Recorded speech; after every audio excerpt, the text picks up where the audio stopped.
আল্লাহকে কিয়ামতের দিন আবরার ফাহাদকে বলবেন না, আবরার ফাহাদ, তোমাকে যে অন্যায়ভাবে হত্যা করা হলো, তোমাকে যে পিটিয়ে মারা হলো, তুমি প্রতিশোধ নিতে পারো নাই, আজকে হাসরের ময়দানে আমি আল্লাহ তোমার থেকে প্রতিশোধ নিয়ে দিব। তোমাকে ক্ষমতা দিলাম, তুমি এবার এই জালিমদের ব্যাপারে তোমার উপযুক্ত বিচার তুমি নিজের হাতেই উসুল করো। একইভাবে আবু সাইদ মুগ্ধ থেকে শুরু করে সর্বশেষ যার চোখটাও কেড়ে নেওয়া হয়েছে, যেই শিক্ষার্থীর চোখের আলো পর্যন্ত কেড়ে নেওয়া হয়েছে দুনিয়া সামান্য রাজনৈতিক স্বার্থকে কেন্দ্র করে। আরে দুনিয়ায় কি হবে এত সব রাজনীতি দিয়ে? রাজনীতি তো ছিল মানুষের কল্যাণের জন্য, কিন্তু সেই রাজনীতি যদি কোনো মায়ের বুক খালি করে, সেই রাজনীতি যদি কারো দৃষ্টিশক্তি কেড়ে নিয়ে থাকে, সেই রাজনীতি যদি অন্যায়ভাবে কাউকে জেলের ভাত খাইয়ে থাকে, কিয়ামতের দিনে এই রাজনীতি, এই দল, এই নেতা, এই খ্যাতা, এগুলো বাঁচাতে পারবে আল্লাহর আযাব থেকে? কোত্থেকে তার দৃষ্টিশক্তি ফিরিয়ে দিবে? দুনিয়াতে যারা ছবি আঁকে, ছবি, আল্লাহ তাদেরকে বলবে তোদের আযাব চলবে ততদিন যতদিন এর ভেতরে প্রাণ ফিরিয়ে দিতে না পারবি।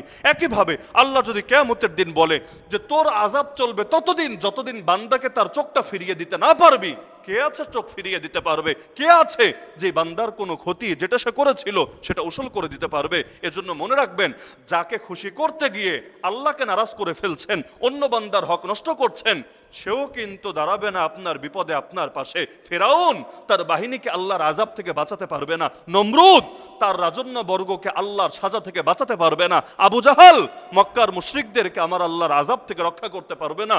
সুতরাং দুনিয়ার মানুষকে, দলকে, নেতাকে খুশি করতে গিয়ে আল্লাহকে নারাজ করে ফেলেন না, না হলে গোটা পৃথিবী মিলেও আপনাকে আল্লাহ শাস্তি থেকে রক্ষা করতে পারবে না। গোয়েন্দা সংস্থা দেখে যে এই দল বা এই লোকের মধ্যে বড় ঘাপলা আছে, তারপরেও প্রথম দিনই তার অ্যাটাক করে না, বরং ধীরে ধীরে ধীরে দীর্ঘদিন পর্যন্ত ফাইলগুলো বড় করতে থাকে। কেন? কারণ এখন যদি ধরে অপরাধটা হয়তো হালকা হবে, এমন এক টাইমে ধরবে যখন গোটা দেশ না গোটা বিশ্ব এটা নিয়ে গরম হয়ে যাবে। এজন্য মাঝে মাঝে দেখবেন বহুত বড় বড় ট্র্যাজেডি বাংলাদেশে এমন থাকে, খবর আরও 1 বছর আগেই জানে, 2 বছর আগেই জানে, কিন্তু না, প্রথমেই ধরে না। ওই ভাতটা ফুটতে দেয়, যখন মোটামুটি ফুটে যায় ওই সময়ে গিয়ে তারা পাতিলটা উল্টে দিয়ে থাকে। তো দুনিয়ার মধ্যেই যদি এমন হয়, আখেরাতের বিষয়টা কেমন হবে? আর দুনিয়ায় লজ্জিত হলেই কি, সম্মানিত হলেই কি? দুনিয়ায় লজ্জিত হলেই কি, সম্মানিত হলেই কি? কামব্যাক করার তো সুযোগ আছে, কিন্তু মহান আল্লাহর আদালতেই যদি লজ্জিত হতে হয়, আদম থেকে নিয়ে শুরু করে সমস্ত মাখলুক এবং সমস্ত মানুষের সামনে, এর চাইতে বড় আফসোসের বিষয় একজন বান্দার জন্য কি হতে পারে? সাহাবী আবু হুরায়রা রাদিয়াল্লাহু আনহু থেকে বর্ণিত, এটা সহিহ মুসলিমের হাদিস, হাদিস নাম্বার 2582। আল্লাহ রাসূল সাল্লাল্লাহু আলাইহি ওয়াসাল্লাম বলেন, লা তুআদ্দান্নাল হুকুকু ইলা আহলিহা ইয়াওমাল কিয়ামা হাত্তা ইন্নাহু লা ইউকাদু লিশ-শাতিল জালহা মিনাশ শাতিল কারনা। কিয়ামতের দিন হক উসুল করে এই হকটা যার প্রাপ্য ছিল তাকে বুঝিয়ে দেওয়া হবে। এমনকি নবী বলেন, সেদিন শিংওয়ালা ছাগলের থেকেও হক উসুল করা হবে শিংহীন ছাগলের ব্যাপারে। ছাগল নিরীহ প্রাণী, ওই ছাগল ও শিংওয়ালা ছাগল যদি শিংহীন ছাগলকে গুঁতো দিয়ে থাকে আর শিংয়ের অভাবে সে প্রতিশোধ নিতে না পারে, হাসরের ময়দানে আল্লাহ রাব্বুল আলামিন শিংহীন ছাগলকেও শিং দিয়ে দিবেন আর বলবেন, এবার তুই গুতা তোর মন মতো, এরপর তোর সাজা, তোর প্রাপ্য তুই নিজেই উসুল কর। অবশেষে আল্লাহ সবাইকে বলবেন, কুনু তুরাবা, তোমরা মাটি হয়ে যাও। আপনি চিন্তা করেন, একটা ছাগলের ক্ষেত্রেই যদি আমার আল্লাহ এভাবে হক উসুল করে থাকেন, মানুষের ক্ষেত্রে বিষয়টা কেমন হবে? স্ত্রীর উপর কখনো স্ত্রী জুলুম করে স্বামীর উপর, কখনো ভাই জুলুম করে তার আরেক ভাইয়ের উপর বা বোনের উপর, কখনো তারা সুযোগ পেলে জুলুম করে তার উপর, কখনো সরকার জুলুম করে জনগণের উপর, কখনো জনগণ উল্টা জুলুম করে সরকারের উপর, কখনো প্রশাসন জুলুম করে সাধারণ মানুষের উপর, কখনো সাধারণ মানুষ চান্স পেলে জুলুম করে উল্টা প্রশাসনের উপর। এভাবে খেয়াল করলে দেখবেন জুলুমের চেইন কেমন যেন চলতেই থাকে। যখন যে সুযোগ পায় আরেকজনকে ঠকানো, আরেকজনের হক নষ্ট করা, আরেকজনের জানমাল ইজ্জতের ক্ষতি করা, এটাকে খুব সাধারণ একটা বিষয় মনে করে। অথচ আল্লাহ রাসূল সাল্লাল্লাহু আলাইহি ওয়াসাল্লাম তার বিখ্যাত সাহাবী মুআয বিন জাবাল রাদিয়াল্লাহু আনহুকে যখন ইয়ামান দেশের গভর্নর বানিয়ে পাঠাচ্ছিলেন, বিদায়ের সময় আল্লাহ রাসূল তাকে কয়েকটা কথা বলেছিলেন। এর মধ্যে প্রথম কথা ছিল বড় হার্ট টাচিং, যে হে মুআয, মনে হয় তোমার সাথে আমার আর দেখা হবে না, আগামীতে তুমি যখন আসবা মনে হয় আমাকে আর পাবা না, আমার কবরের পাশ দিয়ে তোমাকে অতিক্রম করতে হবে। ওই শেষবারের মতো যে নসিহতগুলো আল্লাহ রাসূল করেছিলেন, এর মধ্যে অন্যতম নসিহত ছিল, ইত্তাকি দাওয়াতাল মাজলুম ফাইন্নাহু লাইসা বাইনাহা ওয়া বাইনাল্লাহি হিজাব। হে মুআয, তোমাকে বিশেষভাবে বলছি, আরে তুমি সাহাবী, তাতে কি? মাজলুমের বদদোয়াকে ভয় করে চলবা, কারণ মাজলুমের বদদোয়া আর আল্লাহর মধ্যে কোনো আড়াল বা পর্দা থাকে না। তাহলে একজন সাহাবী দুনিয়াতে বসে যিনি রাদিয়াল্লাহু আনহু ঘোষণা শুনেছেন, দুনিয়াতে বসে যিনি উম্মার সর্বশ্রেষ্ঠ প্রজন্ম হওয়ার সৌভাগ্য অর্জন করেছেন, তাকেও নবী সতর্ক করে দিচ্ছেন, আরে তুমি যত বড় সাহাবী হও, যেন তেন সাহাবী না। আলামুহুম বিল হালাল ওয়াল হারাম মুআদ ইবনে জাবাল। নবী বলেছেন, হালাল এবং হারামের ব্যাপারে সবচাইতে বড় আলেম যে, তার নাম হলো মুআদ বিন জাবাল। তার মানে যেন তেন সাহাবী না, বিশাল বড় মাপের আলেম, তাকেও নবী বলে দিচ্ছেন এত বড় আলেম, এত বড় সাহাবী, এত বড় হুজুর, এত বড় বুজুর্গ, তাতে কি? মাজলুম যদি তোমার ব্যাপারেও বদদোয়া দেয়, ওই মাজলুমের বদদোয়া দিতে দেরি আল্লাহ রাব্বুল আলামিন পর্যন্ত পৌঁছতে দেরি হয় না। এমনকি সুনানের গ্রন্থগুলোতে হাসান সনদে বর্ণিত আছে, আল্লাহ রাসূল সাল্লাল্লাহু আলাইহি ওয়াসাল্লাম বলেন, দাওয়াতুল মাজলুম তুহমালু আলাল গামাম ওয়া তুফতাহু লাহা আবওয়াবুস সামাওয়াত ওয়া ইয়াকুলু রাব্বু জাল্লা ওয়া আলা ওয়া ইজ্জাতি লাআনসুরান্নাকা ওয়ালাউ বা'দা হিন। মাজলুম যখন বদদোয়া দেয়, সঙ্গে সঙ্গে সেটাকে মেঘের উপরে নিয়ে যাওয়া হয়। মানে মেঘের নিচে আটকে থাকে এরকম না, অনেকের দোয়া আটকে থাকে। হারাম যারা ইনকাম করে, হারাম খায়, তাদের দোয়া আটকে থাকে। যারা দোয়ার আদব রক্ষা করে না, দুরুদ পড়ে না, তাদের দোয়া আটকে থাকে।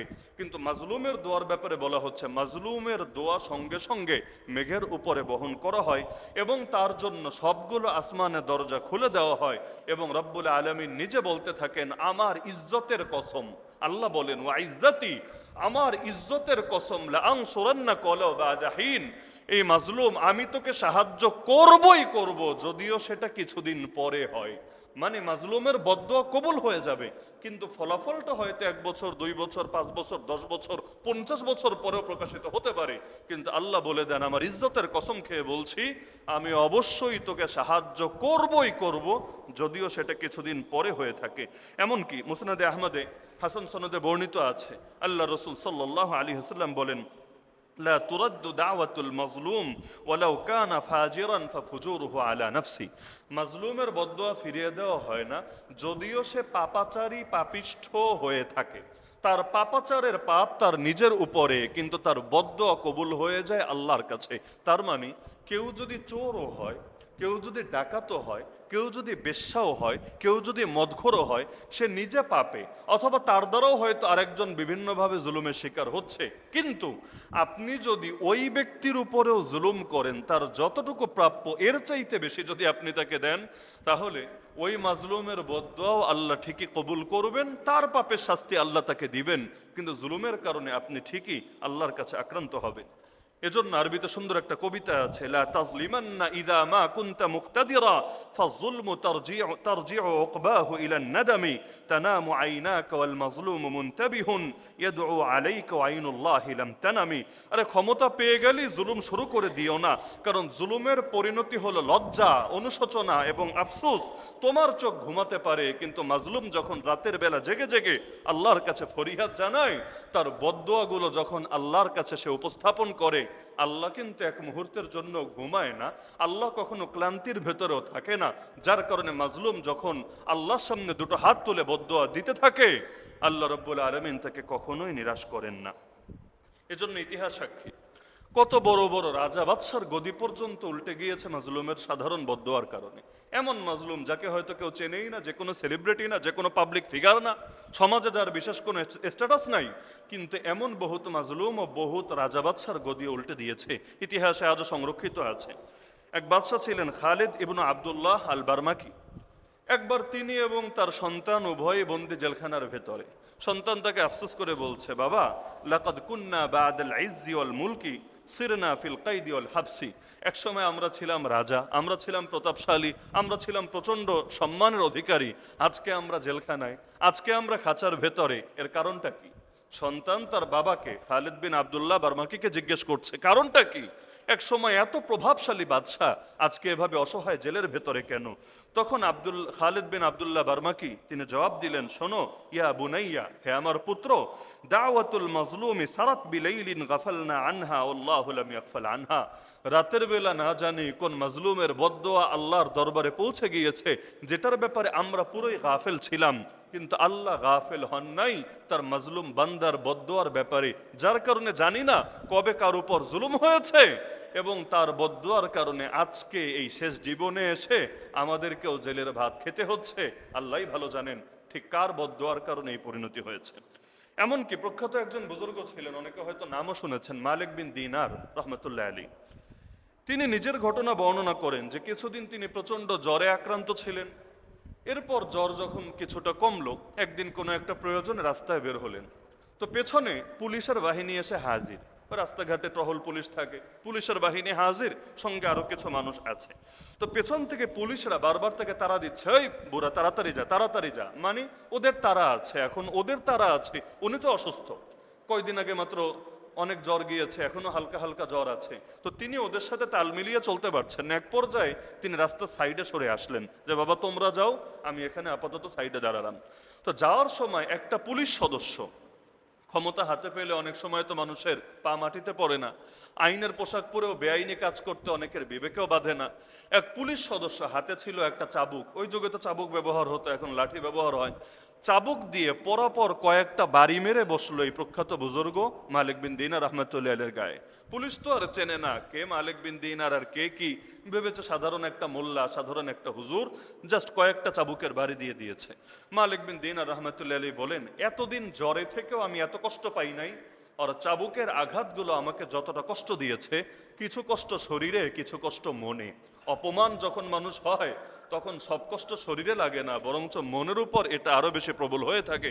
তিনি বলেন, ওই সময় আল্লাহ রাব্বুল আলামিনের উদ্দেশ্যে আমার মুখ থেকে অটো বদদোয়া বাক্য বের হয়ে গেল। আমি ইচ্ছা করে বলি নাই, আমি জাস্ট মুখ থেকে কিভাবে যেন বলে বসলাম, কাতা আল্লাহু ইয়াদাকা, তুই যেই হাত দিয়ে আমার গায়ে আঘাত করলি, হে বেয়াদব, আল্লাহ তোর সেই হাতটা কেটে দেখ, আল্লাহ তোর সেই হাতটাই কেটে দেখ।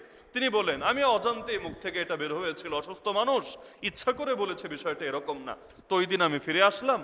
পরবর্তী দিন আমি আমার একটা ব্যক্তিগত প্রয়োজনে, পোল ছিল এলাকায় একটা, সেই পোলের নিকটে গেলাম। তিনি বলেন, গিয়ে অবাক হয়ে লক্ষ্য করলাম, একদিন আগে যাকে আমি বদদোয়া দিয়েছিলাম, কাতা আল্লাহ ইয়াদাকা, আল্লাহ তোমার হাত কেটে দিক, আমি দেখলাম কিভাবে যেন বাস্তবেই তার হাতটা কাটা, আর সেই হাতটা গলার সঙ্গে রশি দিয়ে কোন রকম করে বাঁধা। আমি তখন বুঝলাম, ওই যে মাজলুমানা হালতের শিকার হয়ে আল্লাহর কাছে বদদোয়া করেছি, আমি তো দুর্বল, কোনো প্রতিশোধ নিতে পারি নাই, কিন্তু আল্লাহ ঠিকই আমার পক্ষ থেকে প্রতিশোধ নিয়ে নিয়েছেন। এজন্য বুজুর্গরা অনেক সময় এই ব্যাপারে সতর্ক থাকতেন যে প্রতিশোধ নিজে নিলে হালকা হবে, কিন্তু আল্লাহ রাব্বুল আলামিন নিলে প্রতিশোধটা তো বড় ভয়ঙ্কর হয়ে থাকে। এক বুজুর্গের ঘটনা আছে, একজন তাকে একটা খারাপ কথা বলল, তিনি নিজেই তাকে আঘাত করে বসলেন। তো মুরিদরা অবাক, কত মানুষে কত কথা বলতেই পারে, আর হুজুর হলে, প্রসিদ্ধ হলে কত কথা শোনাই লাগে, কিন্তু এভাবে সঙ্গে সঙ্গে তিনি প্রতিক্রিয়া জানালেন, নিজে গায়ে হাত তুললেন, জিনিসটা কেমন হয়ে গেল। তো তিনি বুঝলেন যে মুরিদরা এটা ভালো নজরে নেয় নাই। তো তিনি এটা মনের মধ্যে রাখলেন। পরবর্তীতে আরো একদিন আরেকটা লোক তার সাথে খারাপ ব্যবহার করলো, তিনি এবার নিজে কিছুই বললেন না, কোনো ধরনের প্রতিক্রিয়াও জানালেন না। কিছুক্ষণ পর দেখা গেল হঠাৎ গায়েবীভাবেই সে আযাবে আক্রান্ত হয়ে গিয়েছে। এবার তিনি মুরিদদেরকে বললেন, বুঝলা কেন প্রথম লোকটার গায়ে নিজে হাত তুলেছিলাম? এজন্যই তুলেছিলাম যাতে প্রতিশোধটা আমি নিয়ে নেই, আমি নিলে সেটা হালকা হবে, কিন্তু প্রতিশোধ যদি আল্লাহ নেন, আল্লাহ সেই প্রতিশোধ তো বড় ভয়ঙ্কর হয়ে থাকে। এজন্য হাদিসে কুদসির মধ্যে আছে, সনদ সহিহ, আল্লাহ নিজে বলেন, মান আদা লি ওয়ালিয়ান ফাকাদ আযানতুহু বিল হারব, যে আমার কোন বন্ধুর সঙ্গে জাস্ট দুশমনি রাখবে, গায়ে হাত তোলা লাগবে না, গালি দেওয়া লাগবে না, যে আমার কোন বন্ধুর সঙ্গে দুশমনি রাখবে, আমি আল্লাহ নিজে যুদ্ধের ঘোষণা দিয়ে দিলাম তার বিরুদ্ধে। আপনি বলবেন আল্লাহর বন্ধু তো বড় বড় পীর সাহেবরা, বড় বড় দরবেশরা, বড় বড় হুজুররা। না রে ভাই, কোরআন বলছে আল্লাহর বন্ধু যাদের ভেতরে দুইটা গুণ আছে তারা সবাই। এক নম্বর গুণ যাদের ঈমান আছে, ঈমান আপনাদের নাই? আছে আলহামদুলিল্লাহ। দুই নম্বর গুণ আল্লাহর ভয় আছে। আল্লাহর ভয়ের স্তরে শেষ নাই, কিন্তু সর্বনিম্ন স্তরটা হলো আপনাদের ভেতরে আছে। সর্বনিম্ন স্তর হলো আল্লাহকে ভয় করে মূর্তি পূজা তো করেন না, আল্লাহকে ভয় করে শিরিক তো করেন না, আল্লাহকে ভয় করে কুফুর তো করেন না। তো কবিরা গুনাহ যদি নাও ছাড়েন, সগীরা গুনাহ যদি নাও ছাড়েন, অন্তত কুফুর শিরিক তো ছেড়েছেন, তাহলে ন্যূনতম আল্লাহর ভয় আপনার ভেতরে অবশ্যই আছে। তাহলে যাদের ভেতরে ঈমান, যাদের ভেতরে তাকওয়া, তারা সকলে আল্লাহর বন্ধু। হ্যাঁ, আমাদেরও 10টা বন্ধু থাকলে সবাই একরকম না, কেউ ক্লোজ ফ্রেন্ড, বেশি কাছের বন্ধু, কেউ সাধারণ বন্ধু। একইভাবে আল্লাহ সব বন্ধুও সমান না। আবু বকর রাদিয়াল্লাহু আনহু আল্লাহর বন্ধু, আপনি ঈমানদারও আল্লাহর বন্ধু। মুহাম্মদুর রাসূলুল্লাহ সাল্লাল্লাহু আলাইহি ওয়াসাল্লাম আল্লাহর বন্ধু, আর আপনি পাপী উম্মত, আপনিও আল্লাহর বন্ধু। কিন্তু দুই বন্ধুত্ব এক হবে না, কিন্তু এক হোক আর আলাদা হোক। আল্লাহ তো আর ভাগাভাগি করেন নাই। আল্লাহ বলেছেন, আমার কোন বন্ধুর সঙ্গে যারা দুশমনি করবে, আমি আল্লাহ নিজে যুদ্ধের ঘোষণা দিয়ে দিলাম তাদের বিপক্ষে। সুতরাং আল্লাহর কোনো খাঁটি বান্দা কোনো ইমানদার বান্দার উপর জুলুম করার আগে হাজারবার ভাববেন ও নিজে প্রতিশোধ নিলে সেটা তো আর কতটুকুই নিবে, কিন্তু প্রতিশোধ যদি আল্লাহর উপর ছেড়ে দেয় প্রতিশোধ কিন্তু বড় ভয়ঙ্কর হবে। এজন্য আমরা দেখেছি দীর্ঘ একটা বছর জেলখানার ভেতরে আলেমরা মাজলুম হয়ে যে বদদোয়াগুলো দিয়েছে, একটা বদদোয়া বিফলে যায়নি আলহামদুলিল্লাহ। এই বুড়া বুড়া আলেমরা কেউ কেউ আমাদের বাপের বয়সে শেষ রাতে উঠে 2 হাত তুলে তাহাজ্জুদ পড়ে আল্লাহকে যখন আয় আল্লাহ বলে বিচার দিয়েছে, পৃথিবীর কারো কর্ণকুহরে সেটা পৌঁছুক বা না পৌঁছুক, রব্বে করিমের আরশে আজিমে ঠিকই পৌঁছেছে। যার কারণে এত বড় প্রবল প্রতাপশালী সরকারকেও দিনে দুপুরে দেশ ছেড়ে ল্যাজ গুটিয়ে পালাতে হয়েছে। এজন্য মাজলুমের বদদোয়াকে যেন তেন বিষয় ভাববেন না। আজকে আপনি যেভাবে ক্ষমতা পেয়েছেন বেশ সেভাবেই আরেকজনের উপর জুলুম শুরু করে দিলেন। মনে রাখবেন, মাজলুম যদি নিজে আপনার গায়ে হাত তুলে প্রতিশোধটা হালকা হবে, কিন্তু বিচার যদি জায়গার মতো দিয়ে দেয়, পৃথিবীর কেউ নাই সেই আল্লাহর প্রতিশোধ, সেই আল্লাহর শাস্তি কোনোভাবেই সে উপেক্ষা করতে পারে। যার কারণে ইতিহাসে এরকম বহুত ঘটনা বর্ণিত আছে। এক লোক আলী রাদিয়াল্লাহু তাআলা আনহুকে গালি দিতে শুরু করলো। যার সামনে গালি দিচ্ছে তিনি একজন বিখ্যাত সাহাবী সাদ বিন আবি ওয়াক্কাস রাদিয়াল্লাহু আনহু, জান্নাতের সুসংবাদপ্রাপ্ত সাহাবী। প্রসঙ্গক্রমে একটা কথা বলে রাখি, যারা চীনে যায়, চীনের গুয়াংজুতে অনেকেই দেশে এসে উপস্থাপন করে যে আমি সাদ বিন আবি ওয়াক্কাসের কবর জিয়ারত করে এসেছি। ভুল তথ্য, সম্পূর্ণ ভুল তথ্য। সাদ বিন আবি ওয়াক্কাস রাদিয়াল্লাহু আনহু হলেন জান্নাতের সুসংবাদপ্রাপ্ত 10 জন সাহাবীর একজন সাহাবী। তিনি কোনোদিন চীনে যান নাই, চীনে তার কবরও নাই। তাহলে বলবেন চীনে গুয়াংজুতে যে অনেকে একটা মসজিদে যায় অথবা একটা মাজার জিয়ারত করে, সেটা কি? ওইখানে আরবিতে লেখা আছে, ওদের ভাষায়ও লেখা আছে মসজিদ আবি ওয়াক্কাস, শব্দ লেখা আছে মসজিদ আবি ওয়াক্কাস, মানে আবু ওয়াক্কাস রাদিয়াল্লাহু আনহুর মসজিদ। তো আবু ওয়াক্কাস ভিন্ন ব্যক্তি আর সাদ বিন আবু ওয়াক্কাস ভিন্ন ব্যক্তি। শুধু আবু ওয়াক্কাস নাম দেখেই লাফানোর সুযোগ নাই, বরঞ্চ দুইজন সম্পূর্ণ আলাদা ব্যক্তি। তাহলে এখন আবু ওয়াক্কাস নামে কোনো সাহাবী চীনে এসেছিলেন কিনা সেটা আলাদা ঐতিহাসিক বিতর্কের বিষয়, কিন্তু আবু ওয়াক্কাস আলাদা, সাদ বিন আবু ওয়াক্কাস আলাদা। যার কারণে কখনোই দাবি করার সুযোগ নাই তিনি চীনে এসেছেন এবং চীনে তার কবর হয়েছে, বরঞ্চ তার কবর কোথায় হয়েছে এগুলো আজও ইতিহাসে সংরক্ষিত আছে। তো সাদ বিন আবি ওয়াক্কাস রাদিয়াল্লাহু আনহুর সামনে এক লোক বিখ্যাত সাহাবী শেরে খোদা আলী ইবনে আবি তালেব রাদিয়াল্লাহু আনহুকে গালিগালাজ শুরু করে দিল। তিনি না করলেন, কোনোভাবে থামছে না। অবশেষে সাদ রাদিয়াল্লাহু আনহু বললেন আদউল্লাহ আলাইক, তুমি যদি না থামো আমি আল্লাহর কাছে বিচার দিব, আল্লাহর কাছে বদদোয়া করব। সে বলল যা মনে চায় তা করো। সঙ্গে সঙ্গে সাদ বিন আবি ওয়াক্কাস রাদিয়াল্লাহু আনহু আল্লাহর সঙ্গে বদদোয়া করলেন, আল্লাহর কাছে বদদোয়া করলেন। বদদোয়ার ফল এমন ভাবে প্রকাশিত হলো, ওই লোক এখনো যাই নাই তার কাছ থেকে, এর মধ্যে হঠাৎ একটা পাগলা উট, উট পাগল হলে এটা বড় ভয়ঙ্কর হয়ে থাকে, একটা পাগল উট ক্ষিপ্র গতিতে এসে একদম পায়ের তলায় পিষে ফেলে সেই লোকটাকে জায়গায় মেরে ফেললো। বদদোয়ার ফলাফল প্রকাশ পেতে দেরি হলো না, চোখের সামনে পৃথিবী থেকে বিদায় নিল। আর সাহাবীরা গালি দিতে দিতে যেহেতু মরলো, ওর পরিণতি কি হবে এটা আল্লাহ রাব্বুল আলামিনে ভালো জানেন, কারণ সাহাবীদের গালি দেওয়া এটা ঈমান ধ্বংসের জন্য যথেষ্ট। একইভাবে ইমাম আবু নুআইম রাহমাতুল্লাহি আলাইহি তার হিলিয়াতুল আউলিয়া প্রসিদ্ধ গ্রন্থের মধ্যে লেখেন, সুলাইমান আত-তাইমি নামে একজন বড় বুজুর্গ ছিলেন, একদিকে হাফেজে কোরআন আর একদিকে বড় ইবাদতকারী বুজুর্গ। এক লোকের সঙ্গে তার একটা মনোমালিন্য হলো, যে কোনো কারণে একটা ভুল বোঝাবুঝি হলো। তাই সেই লোক এসে তার গায়ে হাত তুললো এবং তার পেটের মধ্যে খুব জোরে আঘাত করলো।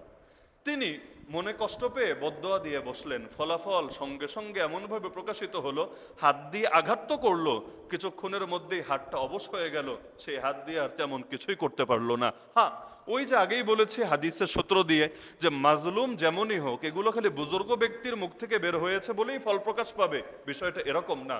বরঞ্চ আল্লাহ রাসূলই জানিয়েছেন, মাজলুম যদি পাপীও হয়, পাপী ব্যক্তি জীবনে সে পাপী হতে পারে, কিন্তু সে যদি মাজলুম হয় তার বদদোয়া আল্লাহ ফিরায় না। এমনকি মনে রাখবেন, কাফেরের উপরেও জুলুম করা ইসলাম এলাও করে না।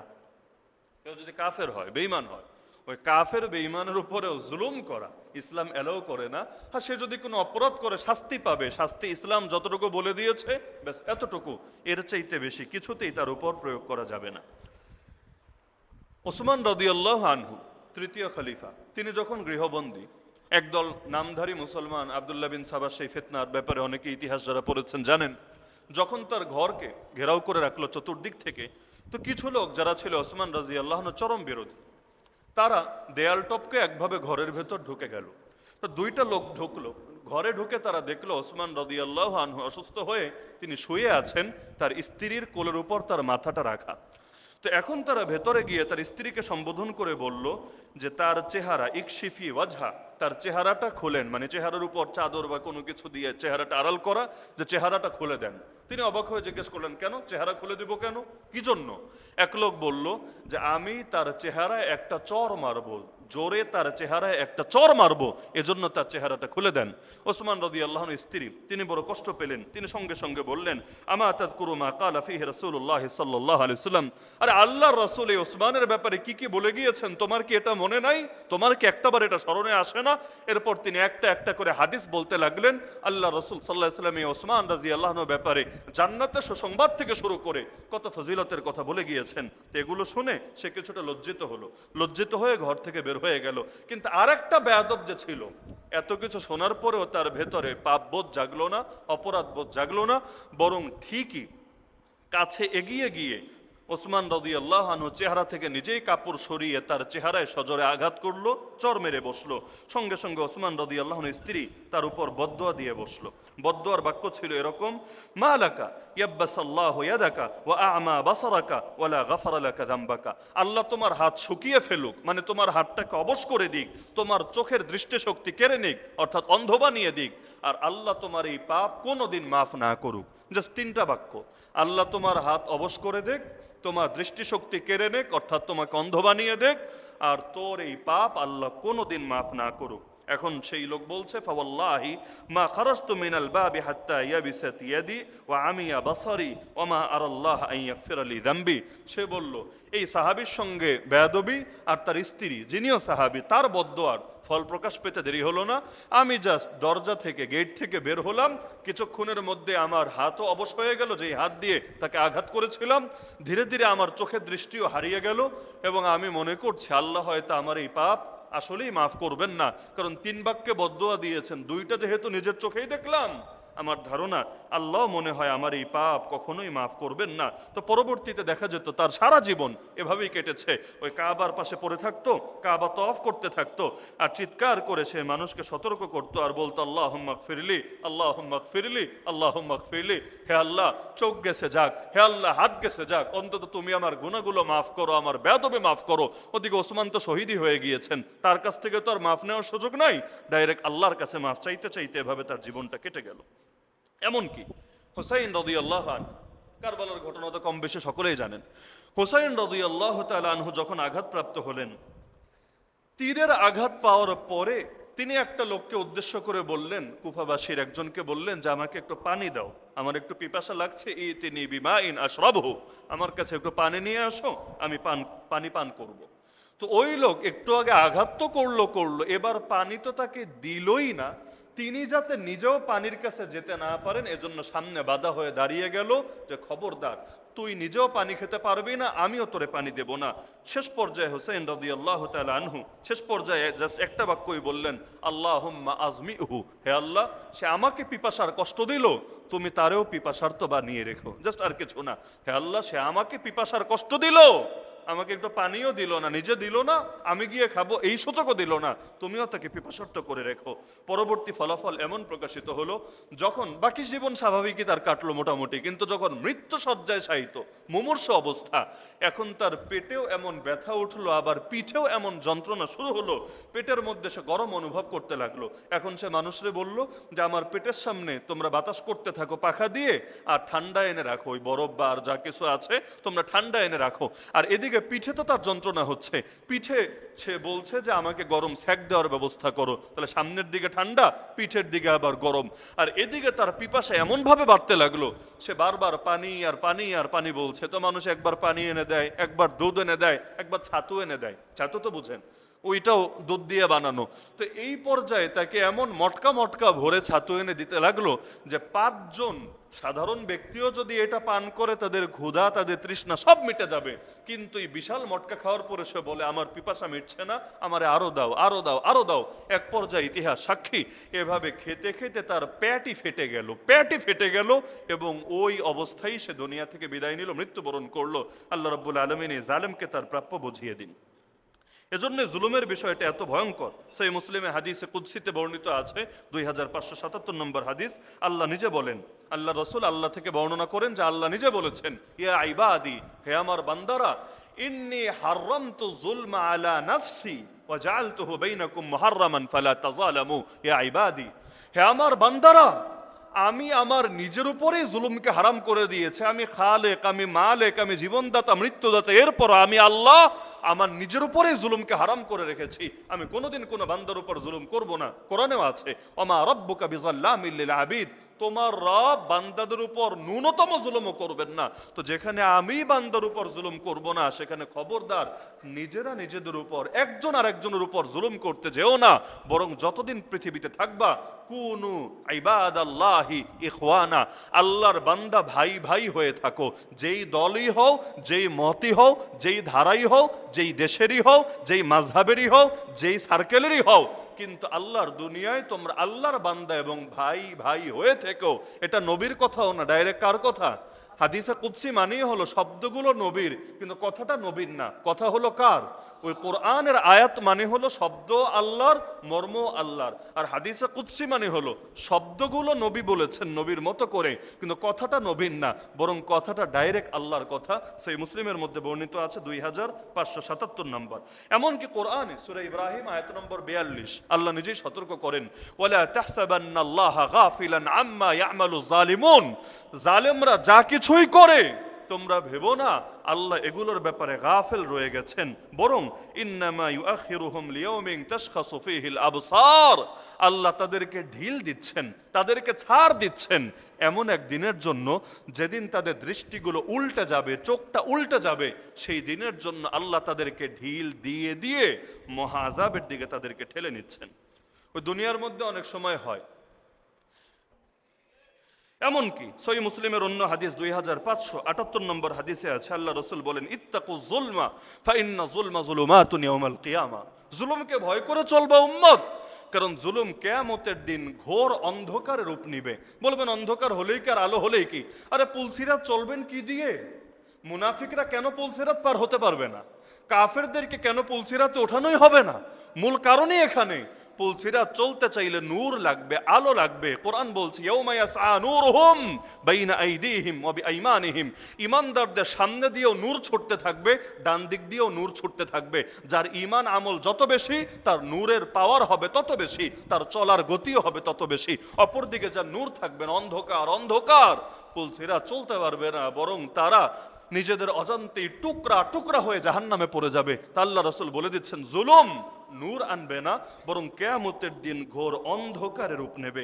এমনকি আল্লাহ রাসূল বিদায় হজের ভাষণে বলেছেন, যেটা সহিহ বুখারীতে বর্ণিত আছে 1739 নম্বর হাদিস, আল্লাহ রাসূল সাল্লাল্লাহু আলাইহি সাল্লাম বিদায় হজের ভাষণে বলেন, আলা, শুনে রাখো উম্মত, ইন্নাল্লাহা হাররামা আলাইকুম দিমাআকুম ওয়া আমওয়ালাকুম, নিশ্চয় আল্লাহ তোমাদের উপরে তোমাদের রক্ত এবং তোমাদের সম্পদকে হারাম করে দিয়েছেন। রক্তপাত করাও হারাম, সম্পদ নষ্ট করাও হারাম, এবং এগুলোকে আল্লাহ এতটাই সম্মানিত বানিয়েছেন, কা হুরমাতি ইয়াউমিকুম হাযা ফি বালাদিকুম হাযা ফি শাহরিকুম হাযা, আজকের এই দিনটা যেমন সম্মানিত, এই শহরটা যেমন সম্মানিত, এই মাসটা যেমন সম্মানিত, একইভাবে আল্লাহর কাছে একজন ঈমানদারের রক্ত এবং সম্পদও এত বেশি সম্মানিত। তাহলে চিন্তা করেন, পৃথিবীর মধ্যে সবচাইতে দামি জায়গা মক্কা, ওই মক্কায় ওই জিলহজ মাসে ইয়ৌমে আরাফা, সেই কত দামি দিন। ইয়ৌমে আরাফায় আমার আল্লাহ এত পরিমাণ বান্দাকে ক্ষমা করে, বছরের কোনো দিন এত মানুষকে মাফ করে না, কোনো দিন না। এমনকি সারাদিন আল্লাহ নিজে পৃথিবীর নিকটবর্তী আসমানে এসে বান্দাকে ডাকতে থাকে।